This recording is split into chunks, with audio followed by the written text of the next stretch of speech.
What's poppin' party people? It's your play partner spiltMilk here. Appreciate y'all for tuning into spiltMilk Reactions. Today reacting to Lil Dicky freestyling at the Breakfast Club. This is off Dave. I haven't seen zero of this sitcom. Tell me in the comment section. Hit me what y'all want to react to next. But tell me about Dave. What is the storyline of Dave? Tell me what the whole sitcom is about.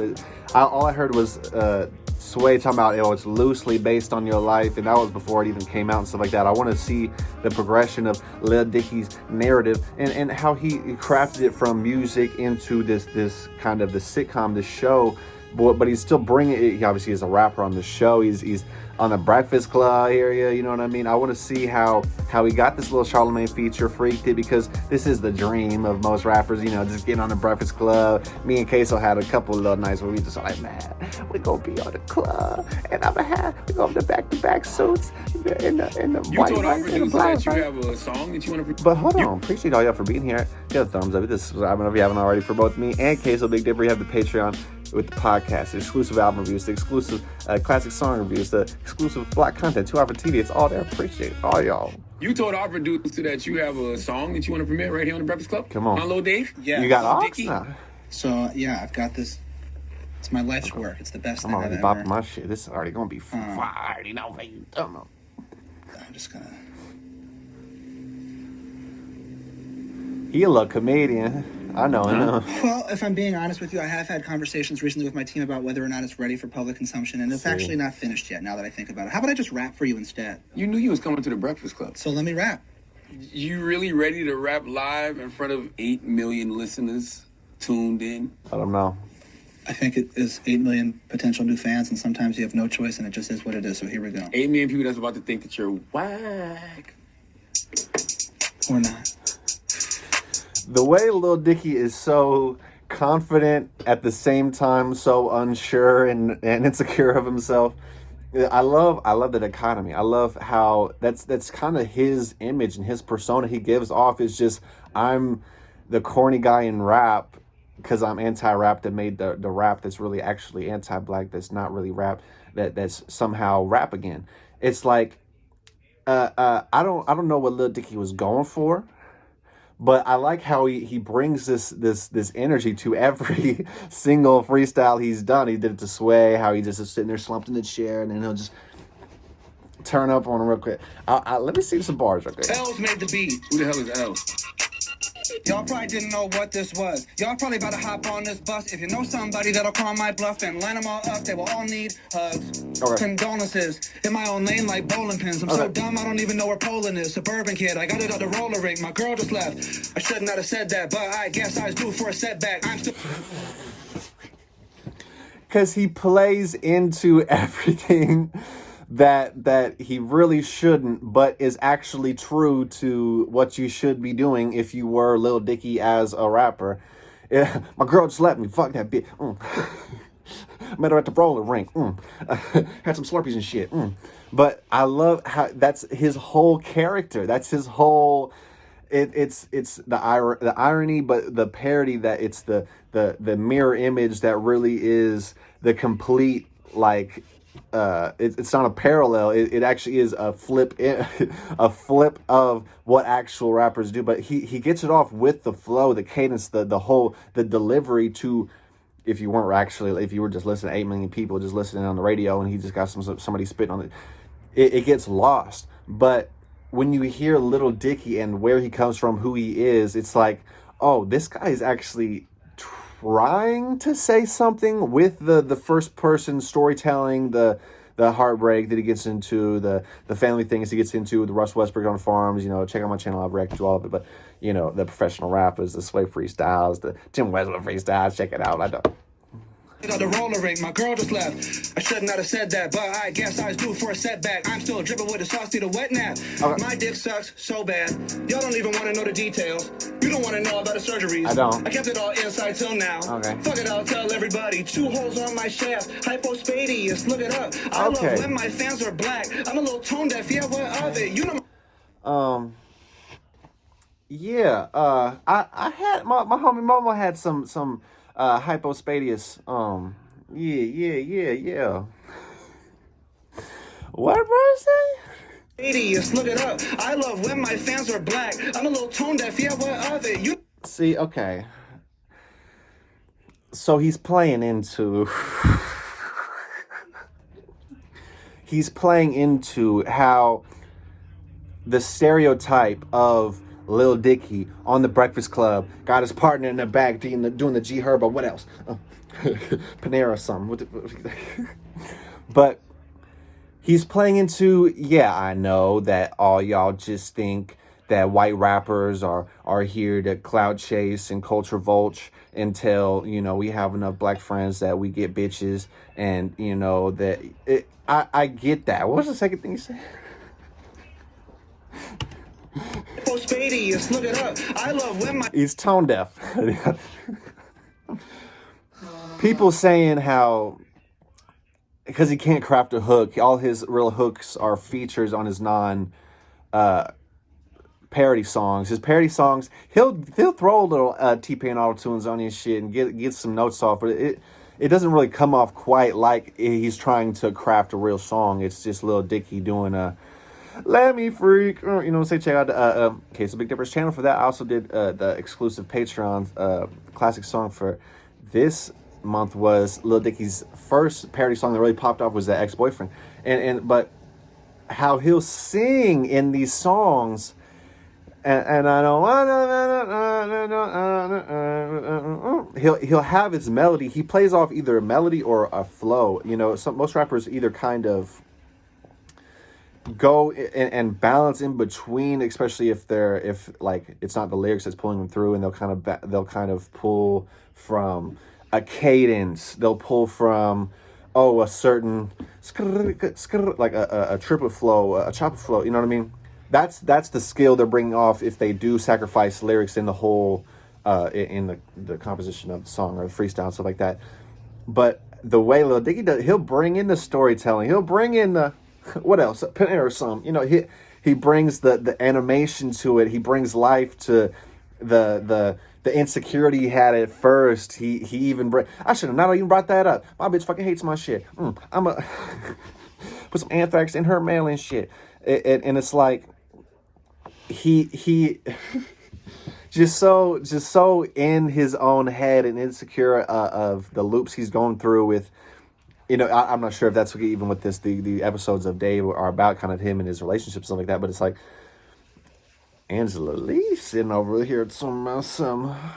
I see you peeking and shawty. I'll tell everybody, 2 holes on my shaft. Okay. Hypospadius, look it up. I love when my fans are black. I'm a little tone deaf, yeah, what of it? You know my heart is in the right place. I've been working like a dog in this bitch. And that phrase doesn't even make no sense, because dogs were probably the least of all the animals in the world. I'm sweet like a sorbet. Might call me about to get another tour date. More cake, give me more hate. This is horseplay. Hot than a North Face. You cannot ignore Dave.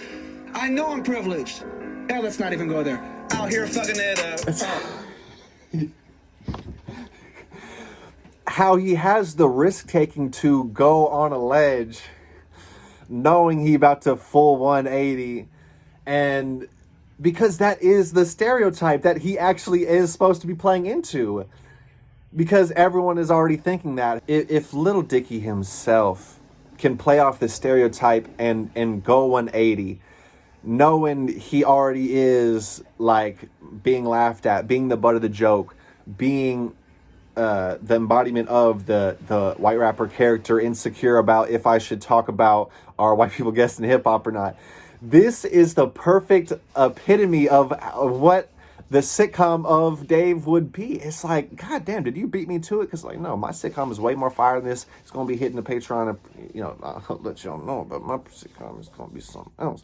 But I understand where he's coming from with this. I understand the message he is trying to bring across with the satire, but that, you know, it doesn't even take away from the rapping itself, just because he is the butt of the joke and he is playing in first person the person that we all actually despise about hip hop. Yeah, The anti-rap is anti-rap.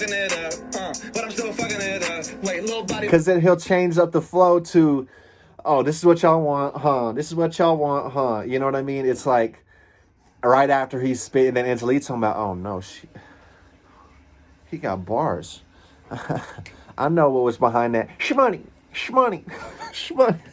Voice sound.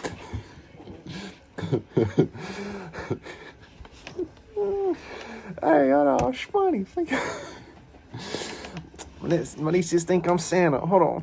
Oh, they're out here fucking it up, but I'm still fucking it up. Wait, little body, but the boys sound tough. Hold on, but they saying I might rap. Charlamagne, this is hip hop, right? Give me the fact, just keep it real. I'm up and down, like off and on. I was an admin at Omnicom. I used to eat up with the parents at the Olive Garden. I was wearing numb. Okay, let me go back to how he already again is playing the role of the straight man, and kind of that's like the guy that is the audience, or not necessarily the straight man, but the is that the straight man? He plays the character that the audience represents, about questioning why is this guy even doing it. Like for the movie Get Out, the straight man would be the security guard, the cop that shows at the end, you know what I mean, or the what was he, like TSA or something? But he was like the guy that would be like, no, get out the house, don't hang up with that little bitch. What the fuck? No, you ain't even supposed to be with that type of bitch. Her parents crazy, blah, blah, blah. That's the role as a straight man. So he even brings it on himself to play his own straight man and be like, no, this is hip hop, right? What we're doing here? It's the anti-rap. I'm just turning it into the actual rap. But that's not even that's the whole point of how deep Lil Dicky goes, is he'll just pull back layers and layers and layers of being actually the parody, being satirical, being a mirror image of what's the real while it's being real. Lil Dicky got a little concept. Charlamagne, this is hip hop, right? Give me the fact, just keep it real. I'm up and down, like off and on. I was an admin at Omnicom. I used to eat up with the parents at the Olive Garden. I was wearing nothing but Ralph Lauren. My mom adorned me, and I like milk and porn, but I guess that's less important. Just a little side note about me, so I'll get it, no need. I don't even need weed. I'll smoke this beat like all of that. Come on. All the smoke, I need all of that. Trust fall them, they falling back. I don't know nothing about life, but I write it like a book. Wait, how you doing? I'm good, great. And if you see me up on the street, say hi, LD, and I'll stop you and say, whoa, my name is... What's your name? Yeah. Okay. See, I fuck with Lil Dicky's vision here. Life, but I write it like a book. Wait. Let me catch it. Them, they falling back. I don't know nothing about life, but I write it like a book. Wait, how you doing? I'm good, great. So, the straight man coming to Lil Dicky to mouth, you don't even know nothing about life, but shit, I still write it like a book. For you talking about, my whole discography is playing off of how I really ain't cut from this cloth. I really am just buried in the burbs and doing my shit. So it's like, why can't I? This is hip hop, right? Blah blah. But it's like, not quite. Sort of. It's the anti-rap that somehow is Lil Dicky's trying to flip into the anti. I'm not for sure. His real end goal, the vision of Lil Dicky, I guess, is to bring light to how. But that was the whole thing.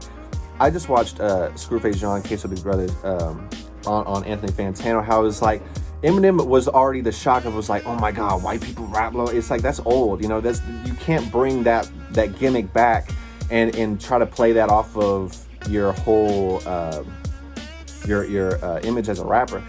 Having that be the entire discography of what you have, it's the Russell Wilson Farm, the antagonist, it's the professional rapper, it's what he talks about in all his freestyles.